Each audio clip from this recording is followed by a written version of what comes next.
Hey guys, welcome back to the channel, and this is Find That Song You Can't Remember.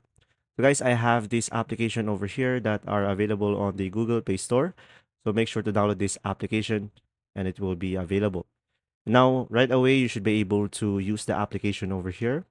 From here, guys, just simply tap on the logo and you should be able to just simply allow to record an audio and allow the application and just simply make the app listen to a music and it will automatically find the music for you. And as you can see, when the application hear a music, it will automatically recognize it. Now guys, if you go back to the homepage, you should be able to select the search icon. And from here, you should be able to have multiple charts that you could choose from. And you should be able to just simply select one and you could serve some music as well over here and use this application as a player. And there you go. I hope this video helped you understand more. Thanks for watching.